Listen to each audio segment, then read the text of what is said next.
Well, hello there. I'm Tatiana Volk, the GM Witch, and today we're going to be doing a first impression flip through of Root, the role-playing game.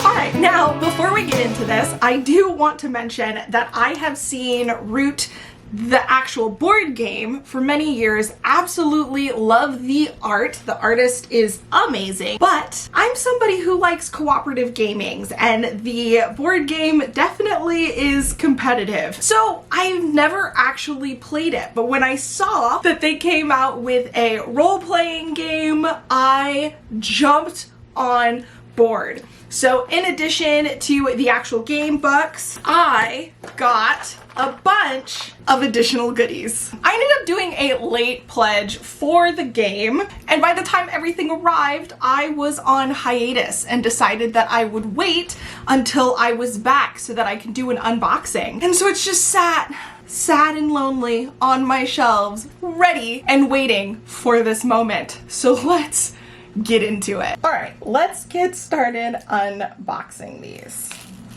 I cannot believe I had these all wrapped up this whole entire time. Especially because I've been so excited about this for ages.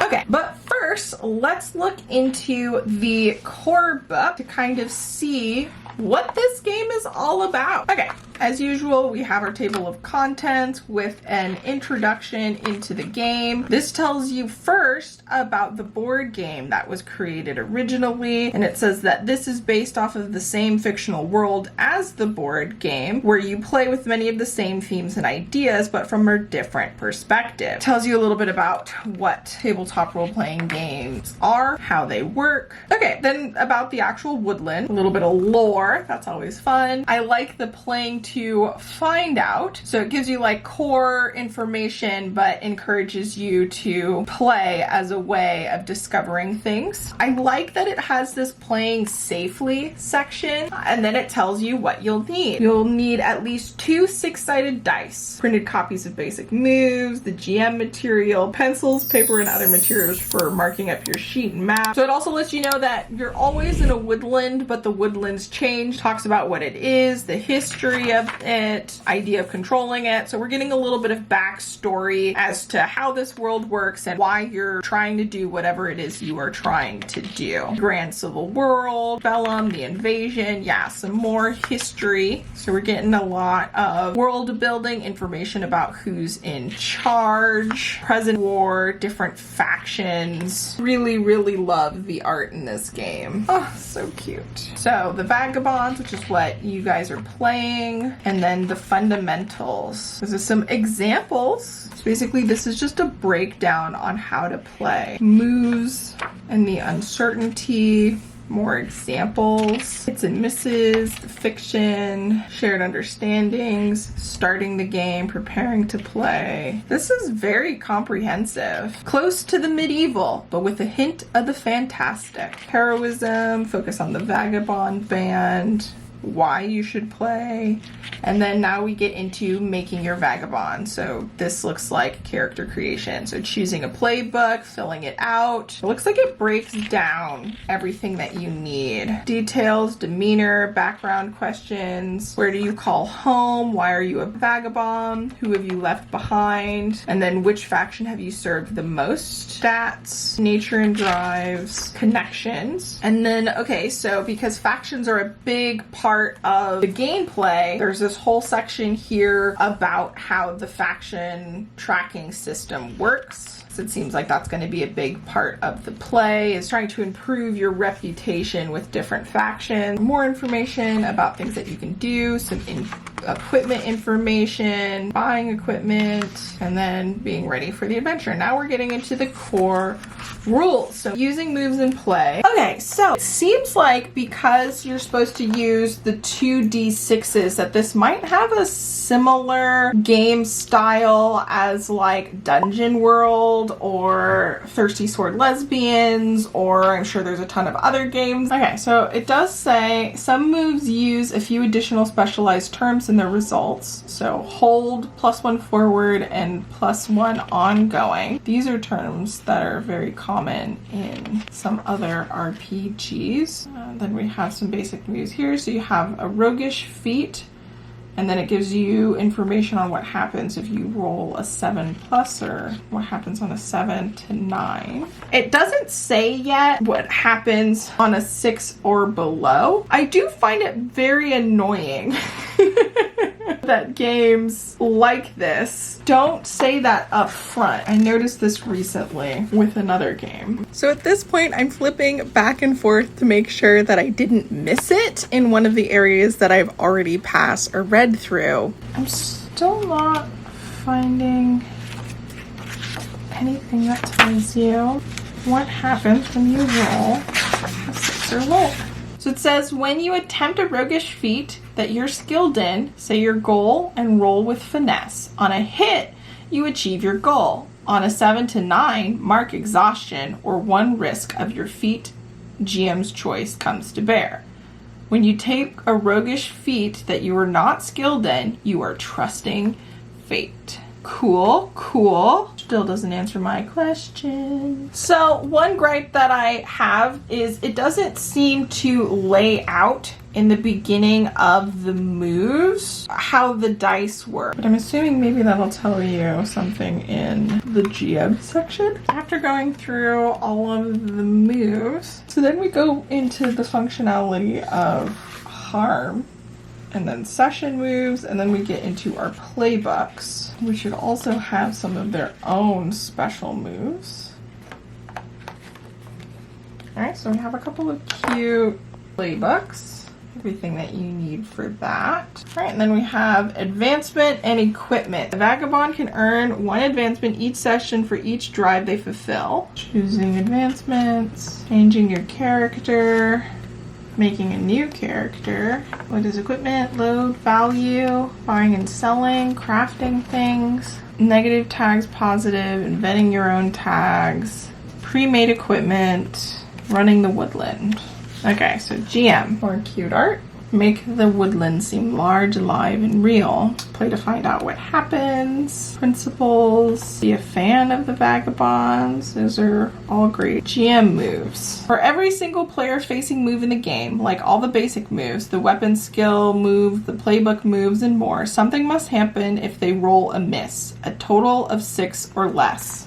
That's where they finally tell you. And this, I think, is a common thing in this gameplay style, which I think is very confusing. I think it should be here. I think that's important, but it should also be mentioned in the move section. If you're gonna start talking rolls and dice and what happens when you get 10 or plus or 7 through 9, you should also mention what happens when you get a 6 or below. It bothers me.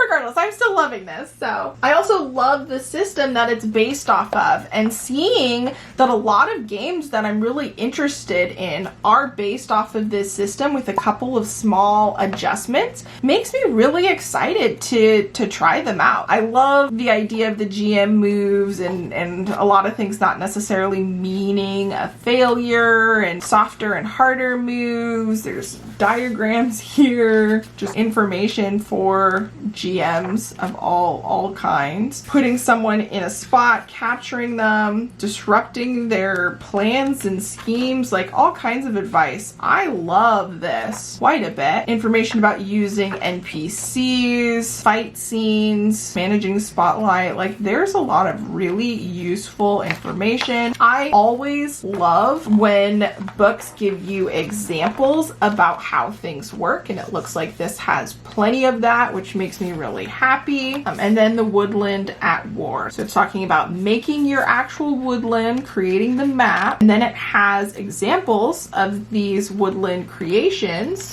fleshing out your clearings, request generators, war status, faction, roles, And then now we get into one of our clearings. Description, at first sight, the conflicts and issues of this area, how things develop. I really like the setup they have of their clearings, which is their little adventure areas, I guess, locations. And they have several conflicts and how they develop. Then they have information about the important residents, the important locations, and then once you have an idea of that, some special rules about this particular location, it tells you how to introduce the clearing to your PCs, which I think is a nice touch. And we'll see that in these as well, because I technically opened them out of order. So we'll jump back through time for me and start with the clearing booklet. Now we have the clearing booklet. So this is a supplement for the game. It says 3 to 6 players, 2 to 4 hours. They definitely treat this like board games since the creators are originally board game makers. So I appreciate that personally. So we have our welcome page. This booklet contains 4 clearings ready to be used in any campaign. And so this one has the Heckfoot Bog, Six-Toe Stand, Limery Post, and Cool Claw Mine. It says each clearing contains a description, a core conflict, and a set of additional conflicts, and list of important residents with stats, important locations, and special rules. Finally, each clearing also contains idea of how to get the vagabonds involved with the clearing's conflict when the band first arrives. So we have hooks, information, everything that you need. So this seems awesome. So it just jumps right into the first one, which is Heckfoot Bog, and again gives you the information that you need, conflict, collaboration, how it develops. Looks like it's got a couple of conflicts, important residents, the smugglers, important locations, any special rules, interesting, introducing the area. Now we jump into the next one, and it seems like they're all kind of set up this way. I think it's interesting that they have introducing the clearing at the end, but I guess that's because the assumption is that you read through everything in that section before you play. So I guess that makes sense. I just love the art so much. I do wish this had some more art, especially with all of the different characters in it, but regardless, it's still a lot of fun and very cute. So more of the same here. And then we get into the Travelers and Outsiders. So this is another supplement book, which is interesting because this one is very small in comparison. This is a full-on book. I'm assuming this must have been like a bonus stretch goal or something for the Kickstarter campaign.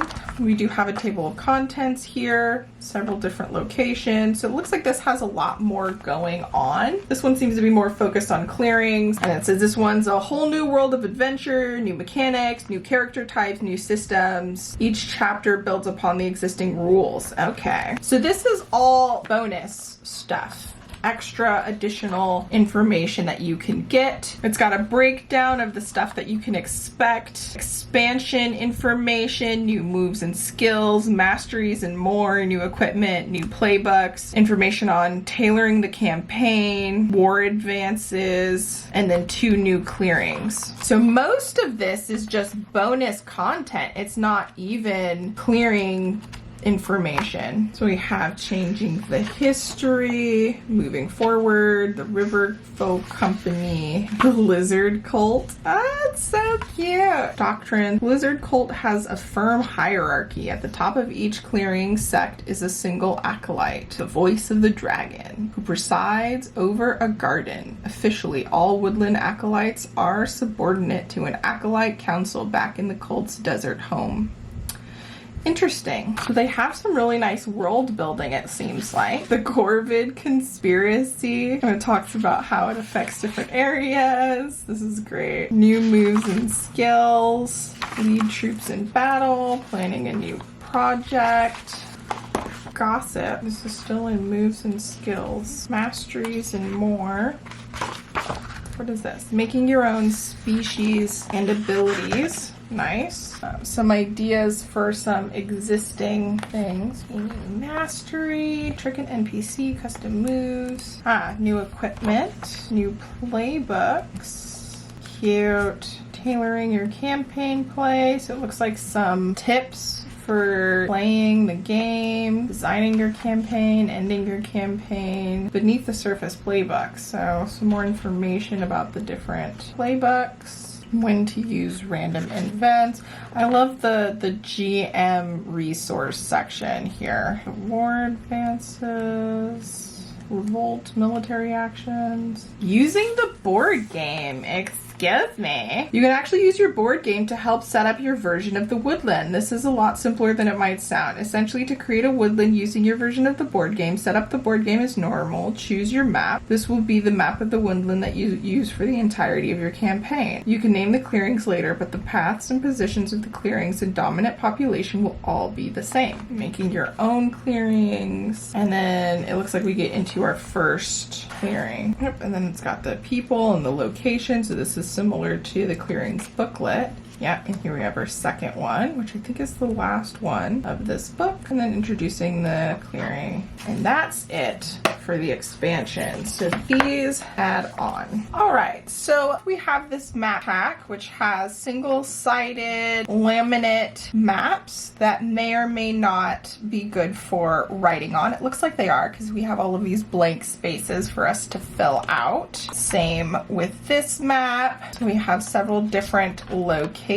here, and they're all in this dry erase or wet erase material. Then we have the GM screen, which as usual has some useful game aids on one side and some nice art on the other side. With the GM screen, we have a couple of pads of record sheets. So, clearing record sheet, notable NPCs tied to a specific area, and then a smaller or thinner stack of the Woodland record sheets, Woodland NPCs. Now, let's look at these decks. I'm a huge fan of decks, so I usually jump on the chance of getting these. And when a game has it kind of built into the system, I'm here for it. Lots of plastic. So we have glossy laminated cards for the equipment. And there seems to be two different types of cards in this deck. But we have some basic equipment, some weapons, wrist bows, clubs, crossbows, yeah. So we have a lot of basic things, an herb satchel, more shields, mace, rapier, all very cute. And then in addition, we have these attack cards that gives you information about how to do these. That's pretty cool. So if you want to cleave someone or disarm, it gives you the mechanical information and how you can go about doing it. They have parry, vicious strike, confused senses. So basically everything that you would need to know to try to do things. And it looks like there's 2 sets of these cards in addition to all of the general equipment cards, which has the art and the information. Stuff like this makes me really excited to play because this is the kind of stuff that I spend a bunch of time making myself. So if they've already done the work for me, well, thank you. And we have the denizens. Similar material. I'm assuming the colors coordinate with different locations because it sounds like the game is set up into these kind of like factions, which I believe the board game does something similar. This is all guesswork though. I have no clue at this point because this is my first time opening these up. But just look at how cute these all are. I so desperately want to play a game as woodland creatures. I also have Humblewood, which was one of the first games I unboxed on this channel, and it also has the woodland creature vibes, but that game is meant to play with Dungeons and Dragons, and this is its own game. But look, these are all cute. Super, super cute. And then there is one card to give you information on how to create your own NPC. So you have the character, some information about the character, and then some additional information on the back side, along with a cute little mini picture so you don't get confused. How awesome is that? These are just regular denizens, which I think are like citizens of the world. And then these are some vagabonds, which I guess are pre-made versions of the ones that you can play, or NPC versions of other vagabonds. And then we have the Corvid Conspiracy faction, Woodland Alliance. So we do have the 7 factions here, plus some general denizens and some general vagabonds. And it does seem to be missing the bonus supplement factions. Then we have the dice. A lot of 6-sided dice. And it looks like the dice designs are based off of the 7 different factions of the Woodlands. You know, like the Woodland Alliance, Riverfall Company, Lizard Cult, etc. So that's nice. I am so excited to give this a shot at some point. I'm super happy that this is utilizing a framework that I'm familiar with and like, with a couple of additional special rules and tweaks that work specifically for this game itself. And I think that is a really nice framework. So if you are into the 2d6 style of gameplay, this seems like it's going to be a fun one. Wonder if I can figure out a way to do a solo game of this, but if not, I might try and play a game with my family at some point. All right, and that's it for this video. I hope you enjoyed. If you want to watch some more videos like this, you can check that out here. Big shout out to all of my patrons. Thank you so much for all of your love and support, and I will catch you in the next video. Until next time, happy gaming!